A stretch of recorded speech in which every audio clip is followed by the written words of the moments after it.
Only Buffalo is going to win it, folks.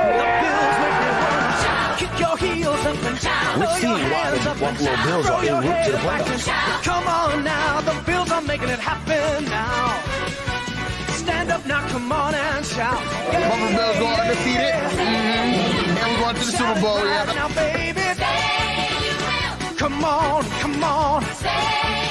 No one Come on circles the and wagon shout. like the Buffalo Bills.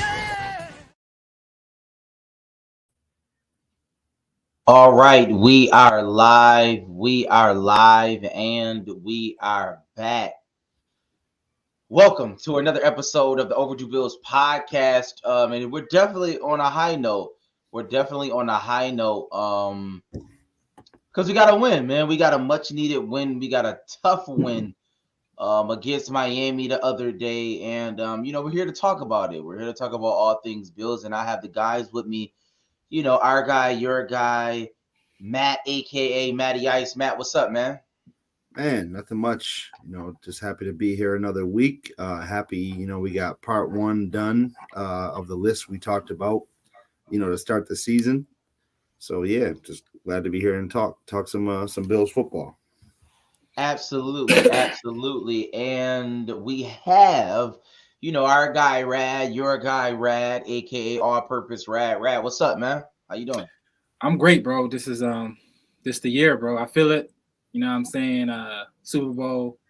I don't want to jinx nothing, but this the year, so I'm happy to be a part of this year. This the Bills year, man. Let's get it. It's funny you say that. My father, he just said, I don't know why he said it, because he's not a Bills fan. He hates the Bills. But he said, Sam, you probably want to put all your money on the Bills. They're going to win the Super Bowl. I don't know. Just randomly. He said that to me today. Good He said that to me today. But, that remains to be seen. But, but before we get into all the nitty gritty, all the minutia of what we're going to talk about today, let me let you know, shout out to Buffalo fan base. And 26 shirts. We want you to follow them. We appreciate them and the collab that we're doing. So shout out to them. So please go support them on all platforms. And with that being said, Matt, please let the people know who's sponsoring the show today. Yes, sir. This show and every other show is brought to you by the good people at Buffalo Wing Kings. There's two things the guys at the Overdue Bills podcast know. That's Bills football and that's wings. Our first choice and the best choice is Buffalo Wing Kings. It's football season, everybody. You got the playoffs coming up. We got a long run of Bills football coming up. So make sure on Sundays, Mondays, Thursday nights, whenever we're playing, Saturdays, you hit up our guys at Buffalo Wing Kings to get you right with all your wing needs. Also, be checking out. We'll be posting their new hours come January, and then they're going to have their online ordering available come January 1st or January 2nd. I got to double check on that date, but definitely check out our guys, Uber Eats, their new online ordering system. It's going to be easy. I order from those guys probably like once a week, always fire. So stop down to see him at 484 Elmwood Avenue or give him a call at 716-248-1427 and find out why they say, and we know, they got the best wings in town, hands down. And make sure you mention our name, the Overdue Bills podcast. Get 10% off your order. 10. Shout out to Buffalo Wing Kings. Definitely shout out to them. And let's do a little bit of housekeeping. OverdueBillsPod.com. OverdueBillsPod.com. We want you to go to the website. We have a lot of amazing things over there. So please go to the website. And please go check us out. Merch, articles, just the whole nine. Everything Overdue Bills is over there. So please go consume all of that content. And we want you to like, share, rate, and review, subscribe. Do all of those amazing things so we can get the word out. And with that being said, let's get into the nitty-gritty of the show, man. Shout out to everybody in the comments so far. A lot of things going on this week. I know a lot of fantasy implications is going on. We're gonna get to it. Don't worry about it. We're going to get to it. But I got a quick question of the day, and I know Matt is our resident insider as it relates to season tickets, right? And I do want to ask Matt this question. Matt, did you throw a snowball? I want to know. Did you at the game? Did you throw? Were you one of the people who threw a snowball? No, I was not. I'm going to plead the fifth on that. But I was not one of the people that was throwing snowballs. And luckily, where I sit is in the ends, like the corner, almost in the end zone. So I had nobody above me. So I wasn't getting hit with any of the snowballs that were getting thrown down from 300 levels. So I lucked out there. The 100 section was getting killed, is what you're saying. Oh, they were getting smoked.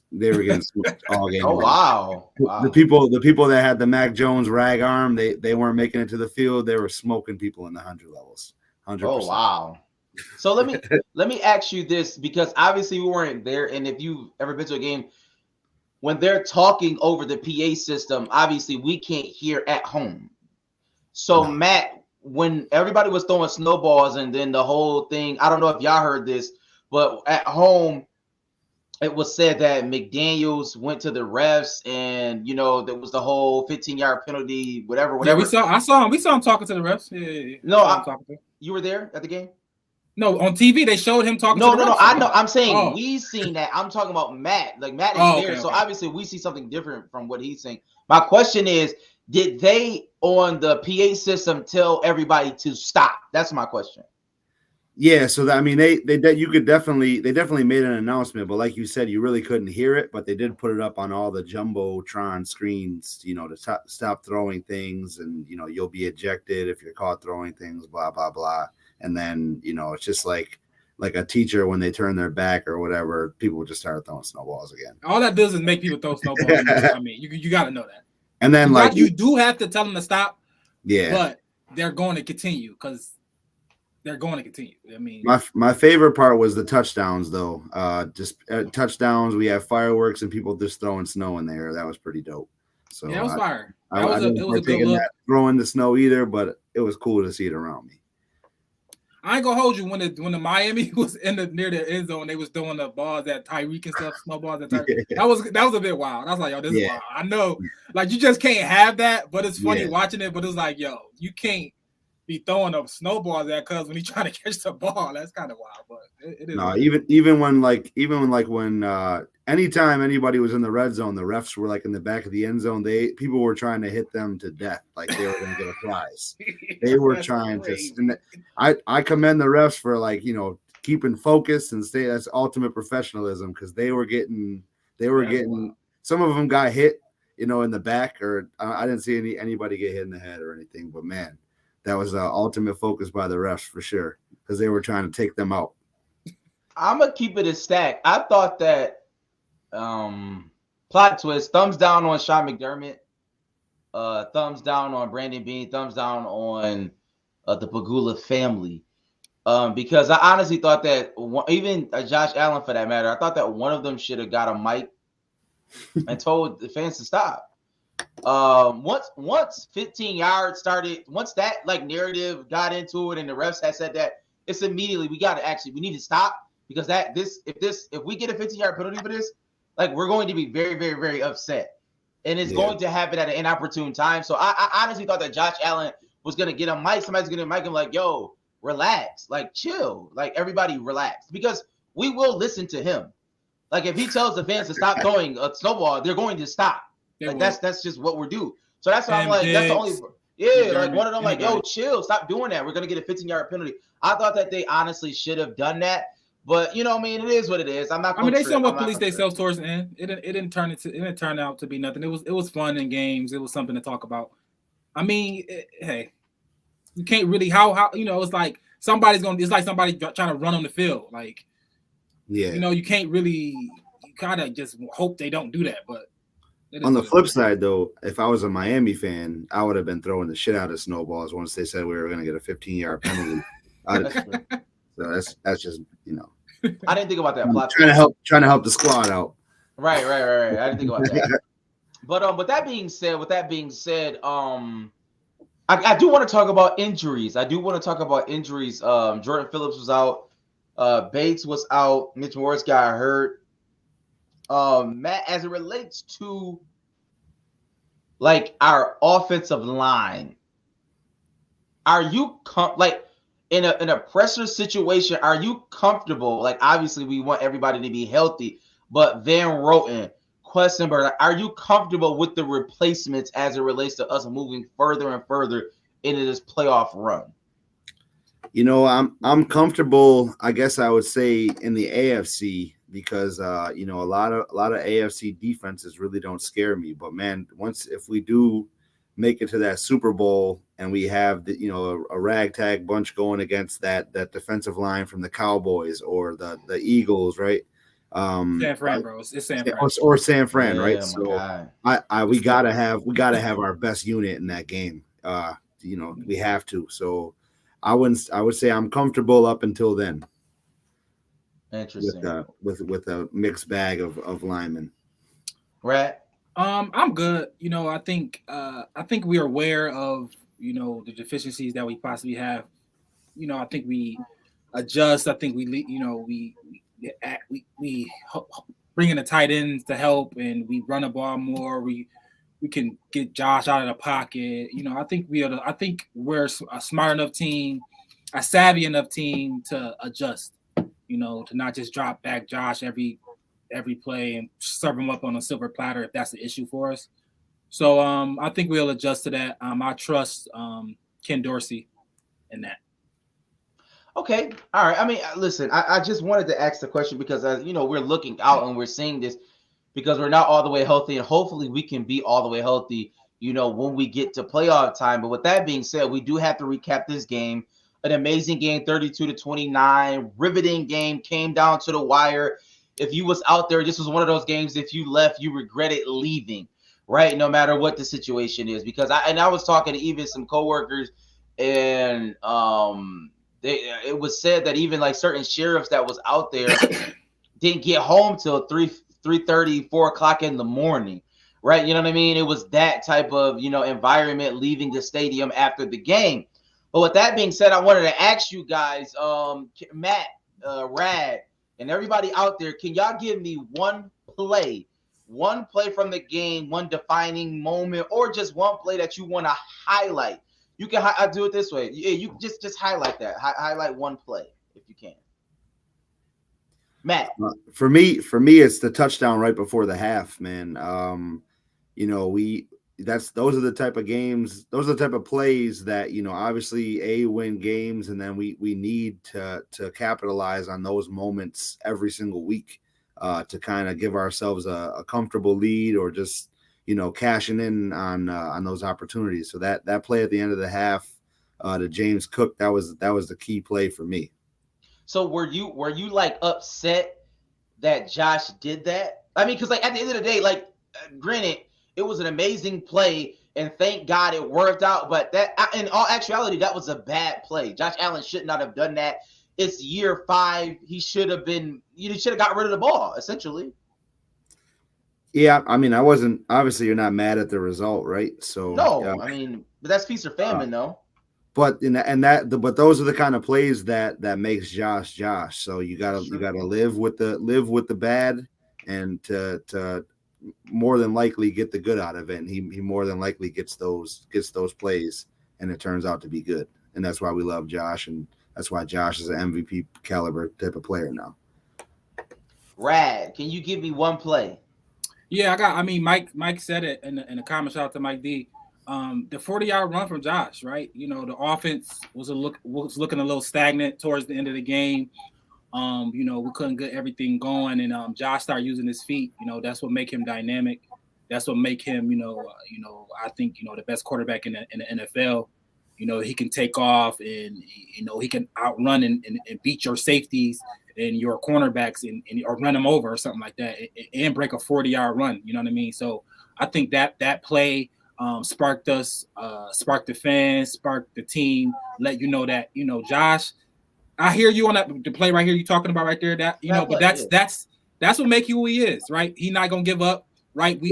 When we watch somebody like Mahomes, do the underhand passes and do things like that. He's very similar. He doesn't give up on plays, right? He not gonna check the ball away. He's trying to score. He know that if he can keep the play the extra 5, 6, 7 seconds, his guys is going to get open. He trusts his arm.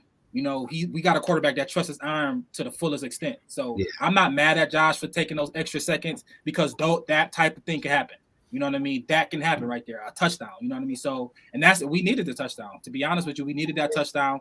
So I'm not mad at that play at all. But that 40-yard run Josh had was key, was huge, and Josh being Josh. For me, and this is for me, it was. I think I want to say it was on Waddle or Hill when Trey White was checking him and he did the 5-yard out, and Trey White got out there. For me, it's that because Trey White showed me that even though he's not there all the way, he showed me that he can get back to where he was mentally there. Like he believes in his mind that he's top 5 corner in the league. Like he believes that, so he's pressing up. He's getting in there, even though he's going to get beat. Like I see that. Don't get me wrong. He will get beat. There are plays he will get beat, but in his mind, he can do what he. You know what I'm saying? He can do it. He can play with the best of them, and I like that. Show me. I'm from Missouri. Show me state. You know what I'm saying? So I appreciate that from Trey White, and that gave me confidence in my mind. Like, whew, thank God. Like we still got one of those guys back there. It's gonna take him some time, but we still have one of those guys. And with that being said, I do want to transition. We talked about a player. I need everybody out there to give me one. I mean, talk about a play. I need everybody out there to give me one player. One player yesterday who we want to highlight. And obviously, you know what I mean? There are a lot of obvious picks, but Matt, I'm going to go to you first. Yeah. Matt, give me one player who you want to highlight from the other day. Well, you know, I'm going to highlight, our leading receiver from the game, a guy that I was getting ready to put on a milk carton in Dawson Knox. He put together two games in a row, 2 weeks in a row where it showed, all right, man, we gave him a little bit of money. He's looking comfortable out there again. He's becoming a dependable target again for Josh, and that's going to be big going into this run. So that's definitely one player I want to highlight for sure. And shout out to him, bringing me over the top in fantasy this week in my playoff matchup too. Yeah, shout out Knox. Rad. You kind of stole my thunder a little bit. I wanted to give some props to Trey White, and I know he got burnt sometimes, but he definitely not, but he was facing the 2 fastest receivers in the NFL in Waddle, or 2 of the top 5, Waddle and Tyreek Hill. But I just liked his moxie. I liked, just Trey White. Just he gonna get back. And by the time when the Super Bowl comes, because I believe we're gonna be there, I think he's gonna be right. He's gonna be probably 90% of what he needs to be. And he's gonna be aggressive. He's gonna make plays. He's gonna make a key interception for us. He's gonna make plays down the stretch in the playoff run. I'm happy we got him. I hope we got that play. That savvy back. That all pro guy back there. That's really gonna be there. Gonna make a key play with a Poyer. Because obviously we don't got high. So we having White back with a Poyer, them high level vets, it's gonna pay dividends in the playoffs. So for me, Trey White just being confident, being who he is, being back there, it was huge for me. Absolutely. Mike stole my thunder.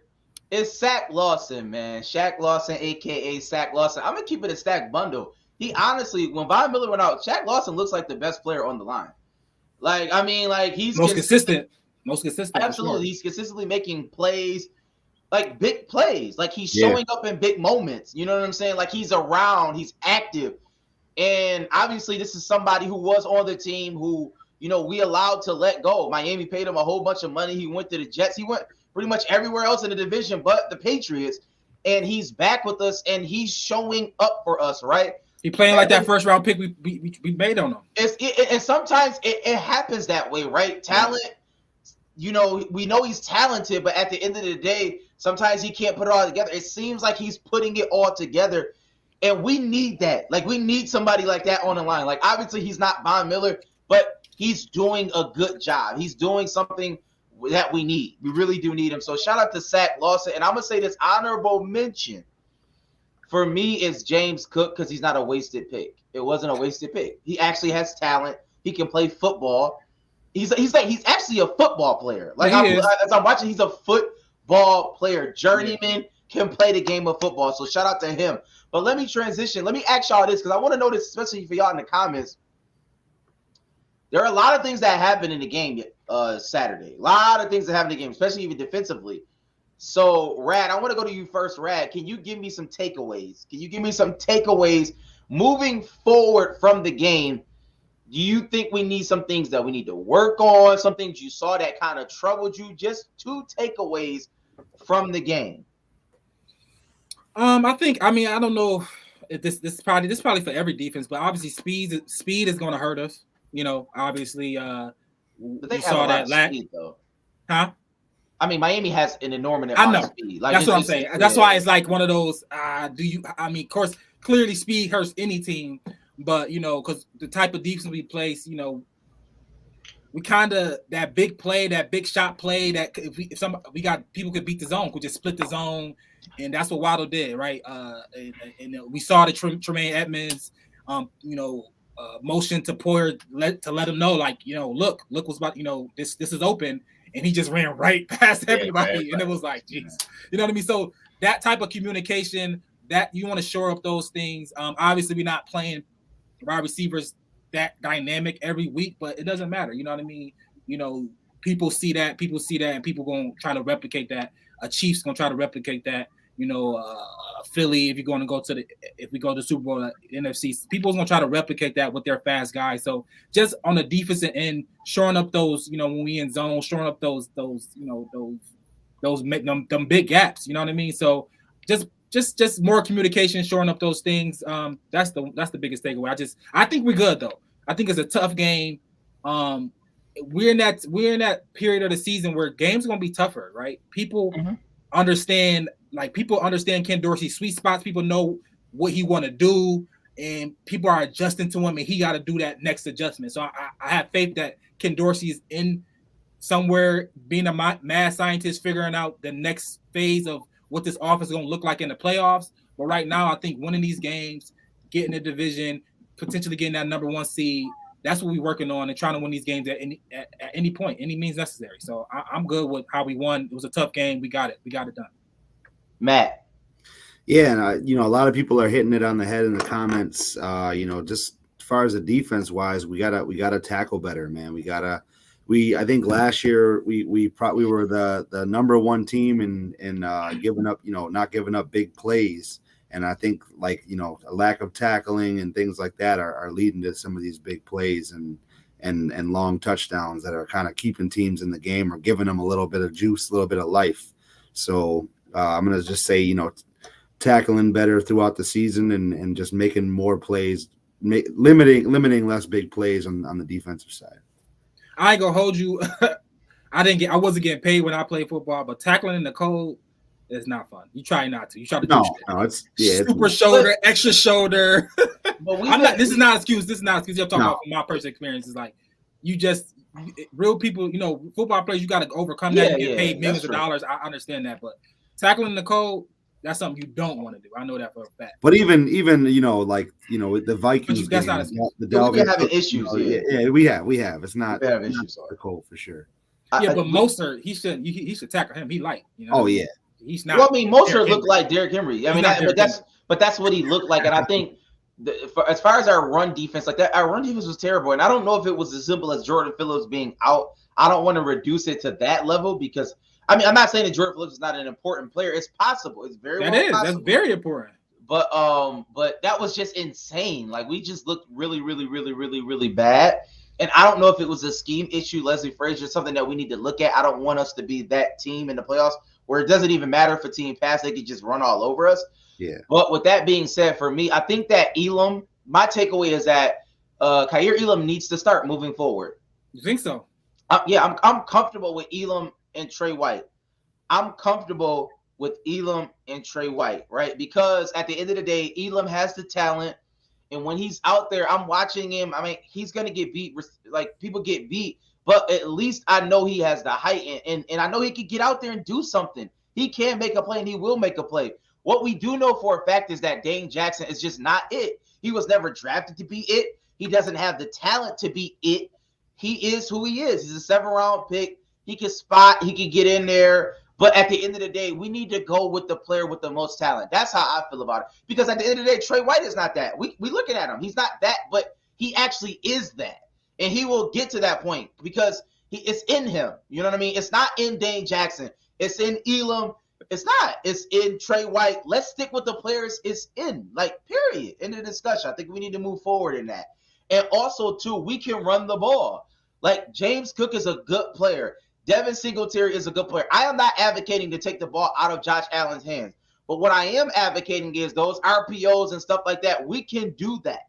Like, we can get that popping. You know what I'm saying? Like, I'm like, we can, you know what I'm saying?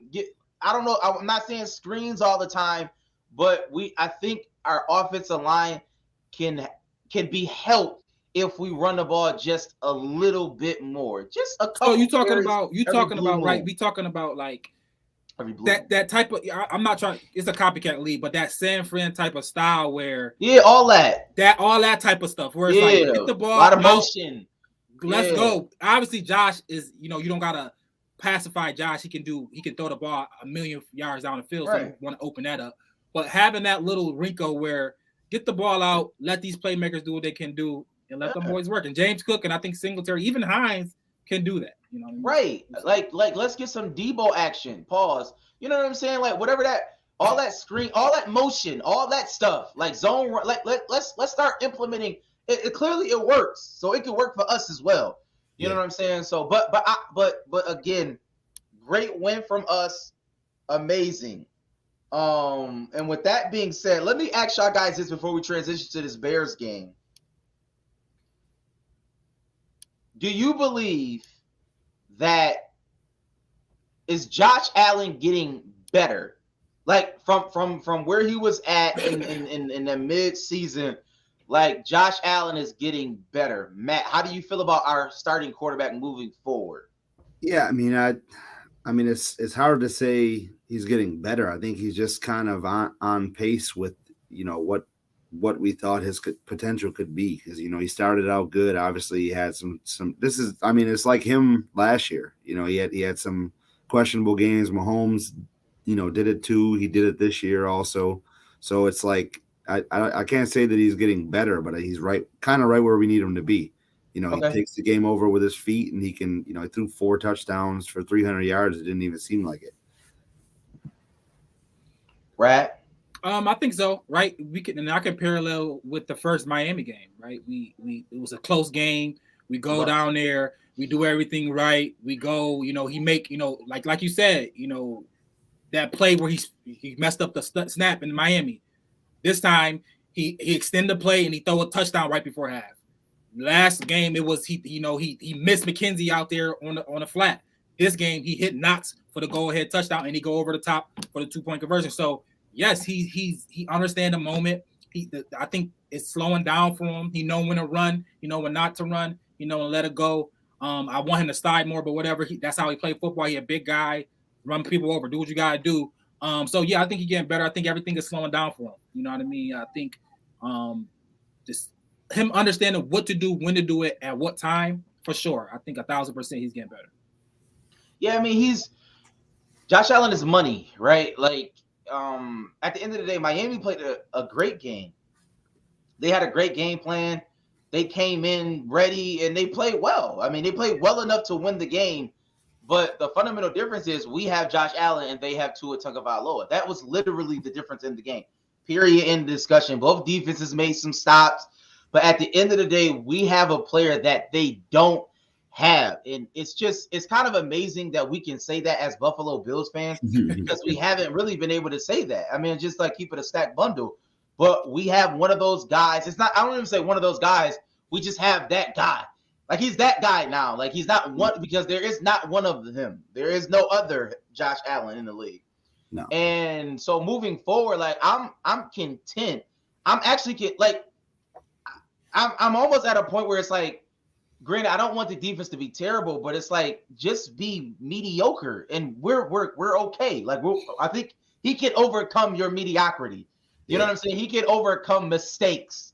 You know what I'm saying? But we're not mediocre defense. So. No, we're not. And that's the thing. That's the thing. Even if we're down, he can bring us back. Like we have that guy. So like I love it. Like I love these pressure moments where our quarterback shows up now. He shows up. And with that being said, I don't know what's going on with this Bears game. I'm not sure because apparently it's supposed to be a storm in Chicago. Negative 30 degrees. So I'm not sure what the NFL is going to do, but I want to ask this question, Matt, because I think in the last 7 out of 8 games, we haven't covered the spread at all. So I'm going to ask this again. Is 9 points too many points, Matt? We're favored by -9. Is that too many points? No, and I'm gonna still ring true. I don't think it's too many, especially against the opponent that we have in the Bears. And then we're gonna go into a game where it's gonna be cold. It's probably gonna be snowing where we're used to it. So I don't think it's too many. I think nine is pretty good. Right? How do you feel about it? Do you think they should move the game? No, I don't think they should move the game. I mean, it's cold. I don't, it's cold. We can go back to Detroit. No, I don't think they should move the game. I think the spread is a reflection of. I think we're 9 points better than the Bears now. Weather and all that type of stuff plays a factor, and it's going to be a different game. It's a difficult game. It's a team that already locked up playoff against a team that's just playing for nothing. All those different intangibles, you can't really account for it. But yeah, I think we're a 9-point favorite. They got an elite guy in Justin Fields with his legs, who's gonna make who you think is at one point gonna not do that anymore. But it's like the switch is on, and he understands that he's faster than everybody on the field now. So he's going to make plays. He's that electric with his legs. So I think Justin Fields gonna keep the Bears in the game for as long as he can. But overall, we got the better guy, and we gonna stop him because they limited offensively, and their defense is not isn't good anymore. They traded away Roquan Smith. Other guys is hurt, so yeah, I think their defense give up yards. We gonna score, and Justin Fields just don't got enough yet. And we're in a good spot too. Like as far as we still have a lot to play for at this point in the season. We obviously clinching the playoffs, right? We're in that spot, but then we are, if we win this game, we also clinch the AFC East, either with a win in Chicago or a Miami loss. Either one that happens, we lock up the division. Then the other part of it is that Kansas City's right on our heels, so we can't really, if we want to continue the goals that the Bills have set for themselves, they have to keep winning. So we're in a good position going into this game. And I'm not even mad about you, right? The Bears, they one of them tough teams. They just played the Eagles tough, right? Yeah. Jalen Hurts, wasn't threw picks early on. I'm not saying Jalen Hurts is Josh Allen because he's not. We saw that, we see that. But I think a team like the Bears with this type of quarterback is going to keep us on our heels. Yeah, and it's a good test for us late in the season. They 3-11. They're not a good football team, but they're feisty. Once again, Justin Fields is he's doing his college quarterback thing where he's just running everywhere. So it's a good match for us. It's a good thing for us just this late in the season. Yeah, I want this. I don't think the 9 points is too much. I don't know if we're gonna cover because we just don't cover. But I want Leslie Frazier to scheme something up. I want Leslie Frazier because he's a great coach, and Sean McDermott. I want them to get to a point where people can be scared of us how they were scared of the Patriots. And what I mean by that is Bill Belichick was able to scheme, like when we played against rookie quarterbacks and stuff like that, when Bill Belichick did, they sucked because whatever he did, I don't know, whatever he did with his defense, they just were bad all the time. I think that Leslie Frazier and Sean McDermott, if you want to win the marbles, y'all got to start doing that. Like scheme some stuff up so this game is not difficult. So we can take out Justin Fields so he can look like one of the worst quarterbacks in the league. And then our offense can score, hopefully even in this frigid weather, 24 points, 24 donut, 24-3, we could go home. You know what I mean? Like I want to see that. I want to see that evolution of our coaches. I don't think that's too much to ask for. I think that's not too much to ask. You asking them to be the greatest defensive mind in NFL history. That's what you're asking them to be. Okay, do that. Okay, next. You know what I mean? Bill Belichick, yes, I want them to be there. I think Leslie. I mean, you can scheme. There are other coaches who can scheme good. That's not like the thing. No, but you're asking them to be the greatest mind, the defensive mind in NFL history. I'm asking them to scheme. Bill Belichick is, and that's what he did against. Okay, I'm asking y'all to have a great scheme. That's all I'm asking. But I kind of wanted to get into the playoff picture, but I'm gonna wait because it's so bunched up and we really don't know right now. So I'm gonna give it maybe another week, maybe 2 weeks, and then we're gonna start talking about it. I want to start talking about playoff matchups and how we feel moving forward with that whole piece of it. But with that being said, man, shout out to everybody in the comments. Shout out to everybody on the show. Definitely an amazing show. But Matt, let the people know, man, who won the contest and what the contest is all about. Yeah, so we had a different winner this week. We had Matt Augustine was the winner this week.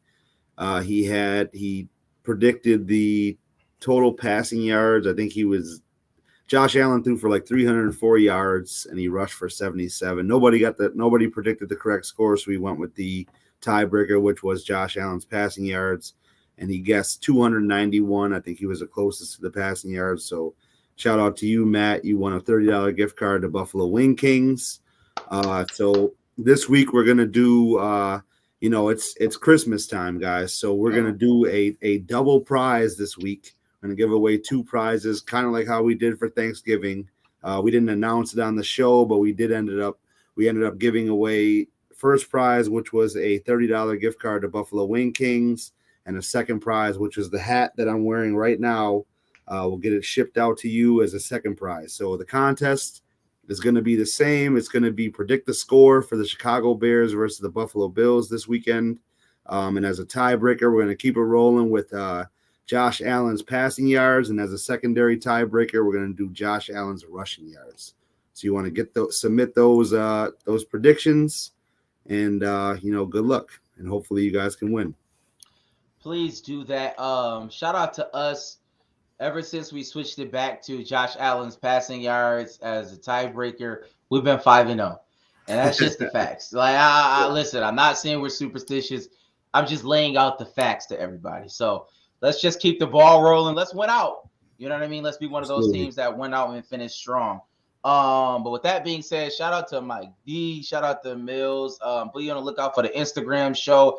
Follow us on all of our socials, man. We really want everybody to follow us on all of our socials, man. Please do that. Like, share, rate, review, and subscribe. And we'll be back. But before we do that, let the people know how we end every show with a little bit of that. Hey, hey, hey, hey. Hey. We got to get it better, man. We got to get it Only Buffalo is going to win it, folks. Kick your heels up and down. Let's see why the Buffalo Bills are en route to the playoffs. Come on now, the Bills are making it happen now. Stand up now, come on and shout. Buffalo Bills go undefeated. And we're going to the Super Bowl. Now, baby. Come on, come on.